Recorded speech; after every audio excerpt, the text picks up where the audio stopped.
Assalamualaikum warahmatullahi wabarakatuh.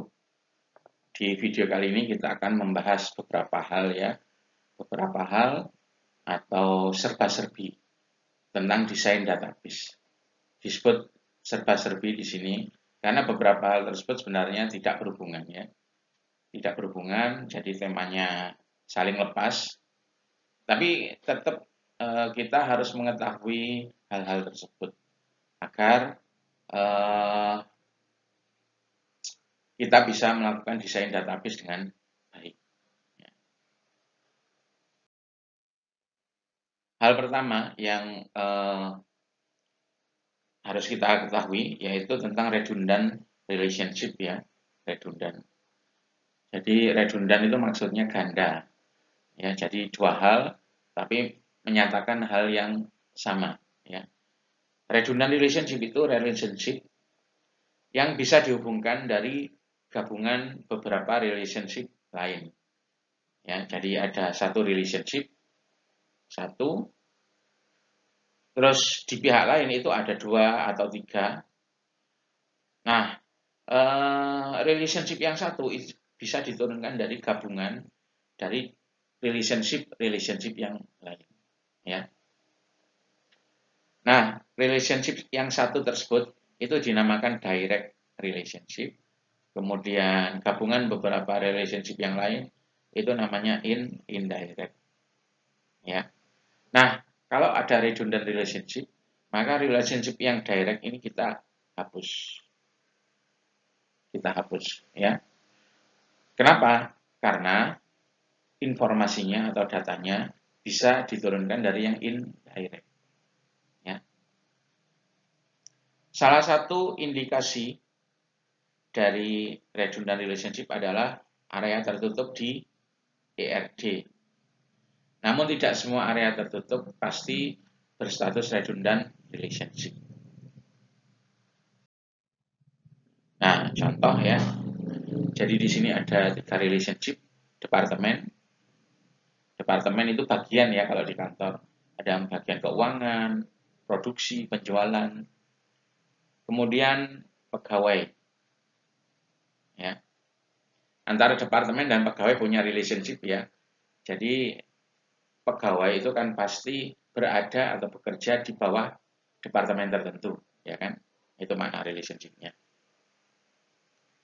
Kemudian setiap pegawai itu diberi laptop oleh departemennya, ya untuk bekerja. Nah, jadi di sini untuk yang bawah ini tabel komputer. Makna dari relationship ini itu menunjukkan pegawai tertentu itu mendapatkan laptop yang mana. Jadi ini mengandung informasi laptop apa yang dipegang oleh pegawai tertentu. Sedangkan antara departemen dengan komputer itu punya relationship ya. Relationship ini menunjukkan departemen tertentu memiliki komputer tertentu. Ya. Jadi ini untuk mencatat komputer ini dimiliki oleh departemen yang mana. Ya. Jadi mencatat kepemilikan komputer oleh departemen. Nah,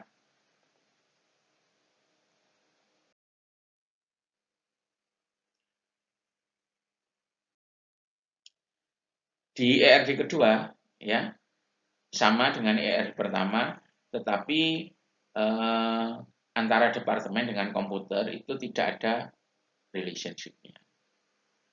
Nah, yang benar itu versi sebelumnya atau versi yang sekarang. Nah, jawabannya itu tergantung. Ya, tergantung. Seandainya komputer yang dimiliki oleh departemen itu bisa dilacak dari relationship departemen, pegawai, dan komputer, maka relationship langsung antara departemen dan komputer itu tidak diperlukan, ya, bisa dihapus.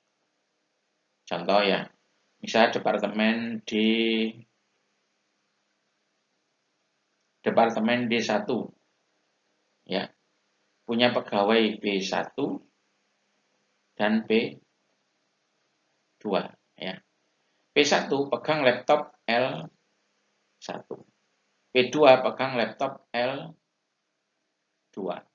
Nah, dalam kondisi seperti ini, kita itu kan bisa mengetahui bahwa L1 dan L2 itu milik Departemen D1.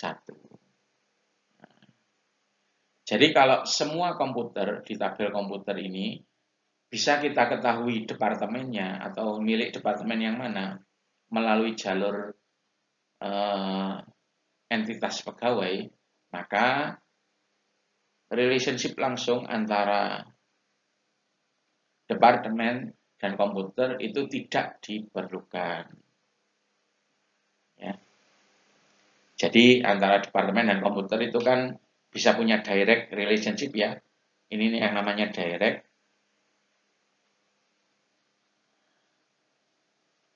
Nah, saya hapus dulu, saya rapikan ya. Nah, ini. Nah, ini direct ya. Terus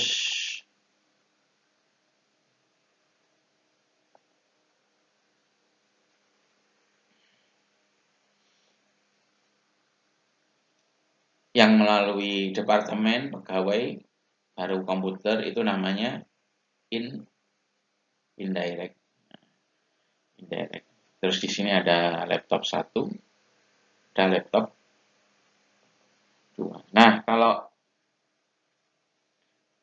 laptop 1 dan laptop 2 itu bisa diketahui milik departemen apa, bisa diketahui bahwa dia milik departemen D, departemen D1 melalui jalur indirect, maka jalur yang direct tidak dibutuhkan, bisa dihapus.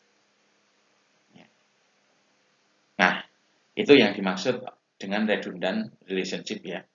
Jadi yang direct dihapus, informasinya cukup diturunkan dari yang indirect. Tapi bisa jadi informasi yang dibutuhkan itu tidak bisa ditelusuri dari jalur indirect. Contoh, misalnya Departemen D1 punya komputer server. Misalnya servernya adalah S1. Nah, kalau server itu tidak diatasnamakan salah satu pegawai. Nah, kalau dalam kondisi seperti ini, apakah kita bisa tahu S1 itu milik siapa dengan melihat database-nya? Kita kan nggak bisa, karena S1 nggak ada yang pegang di sini ya. Nggak ada yang pegang pegawai mana. Kan nggak tahu. Nah, kalau kita nggak tahu pegawainya, jelas nggak tahu departemennya masuk departemen apa. Ya. Nah, dalam kasus seperti ini, kalau ada komputer server seperti ini, yang tidak bisa diatasnamakan ke salah satu pegawai, agar bisa mengetahui